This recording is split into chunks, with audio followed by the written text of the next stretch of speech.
Et c'est pour ces deux raisons que vous avez le sentiment d'être coupé de votre intuition.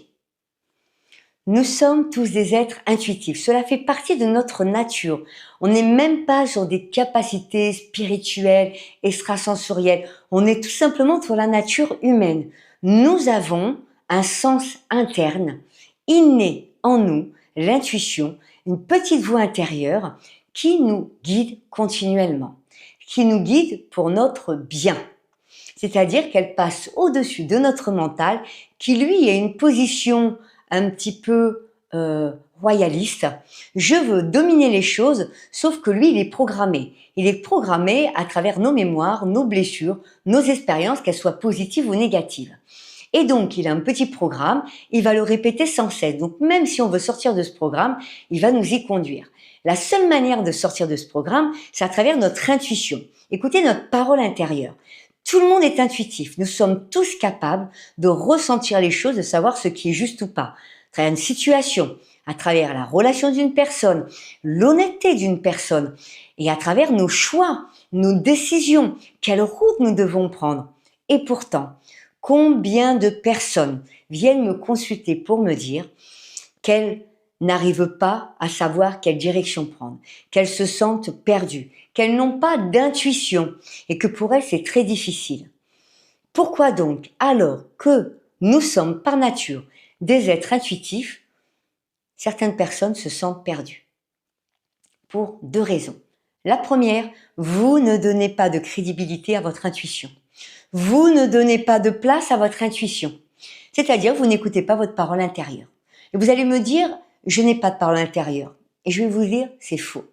Dans la majorité des cas, la personne qui me dit ça, que ce soit en séance de soins ou dans les accompagnements que je fais personnels, je lui dis, tu es sûre de ne pas avoir de message? Si elle en a. Mais on ne donne pas de place. Pourquoi? Parce que cela ne va pas avec ce que nous souhaitons. La problématique, c'est que nous avons tendance à aller vers ce que nous avons envie. Et si cette parole est contraire, eh bien nous avons tendance à ne pas l'écouter. Sauf que des fois, entre ce que nous avons envie et ce qui est bon pour nous, cela est différent. L'intuition, ce n'est pas toujours le message bisounours. Donc on ne donne pas de place, de crédibilité. Imaginez une personne, c'est votre ami. Vous lui voulez vraiment du bien. Vous avez une forme d'expérience et vous devez le guider, l'accompagner. Donc vous avez des discussions à travers une problématique de vie. Et à chaque fois, vous prenez le temps de lui expliquer, de lui donner des conseils. Il vous dit oui. Et quand vous revenez le voir, il a pris une décision inverse. Et il vous explique que de ce fait, les choses ne s'arrangent pas. Donc vous allez reprendre le temps de discuter avec lui et de lui réexpliquer les choses. Et vous allez le convaincre quelque part. Et vous allez partir. Quand vous revenez, cela n'a toujours pas évolué. Et il n'a toujours pas pris la décision ou suivi vos conseils. Donc vous allez de nouveau être disponible pour cette personne. Et le conseil, vous avez compris le schéma. On ne peut pas le faire pendant 10 minutes. Qu'est-ce qui va se passer au bout d'un moment? Vous n'allez plus donner de conseils. Puisque la personne ne vous écoute pas. L'intuition, c'est pareil. Plus vous donnez de la place, plus elle va se manifester. Donc oui, des fois, ce n'est pas évident de l'écouter parce que ça nous oblige à oser prendre des décisions, à oser faire des choix, à peut-être rompre avec une personne, mais peut-être que cette personne, ce n'est pas de l'amour, mais de la dépendance affective et que l'intuition de devoir la quitter ou l'intuition que peut-être ce n'est pas elle ou lui est une bonne intuition. Cette petite parole intérieure, il faut la crédibiliser. Il faut que vous vous autorisiez à vous dire, si j'ai ce message, c'est que ça doit être juste. Alors que souvent, on remet en cause. Dans cette remise en cause, il n'y a pas que le fait qu'on choisisse ce qu'on a envie. Il y a aussi le fait que des fois, on manque de confiance. On a l'impression que l'intuition, c'est une capacité et qu'il faut avoir des dons pour avoir de l'intuition. Non. Donc de ce fait, dans notre manque de confiance en nous, en notre potentiel, on va écarter c'est notre mental qu'on invente et on ne va pas donner du crédit à cette parole. Et je vais revenir sur un point que j'ai abordé, mais très légèrement, qui est la deuxième raison. qui est que l'intuition n'est pas là que pour vous donner des bonnes nouvelles. C'est-à-dire, des fois, elle va vous dire, il faut rompre. Tu ne dois pas aller par là. Tu ne dois pas faire ça. Et il faut l'écouter. Et j'en ai la propre expérience. À une époque, je voulais faire une formation dans un domaine précis. J'étais convaincue que c'était ma voie. Et je lui ai demandé, parce qu'il y avait un coût. Et à cette époque, mes finances étaient très difficiles. Particulièrement difficiles. Et donc, c'était pas raisonnable de le faire, voire même risqué.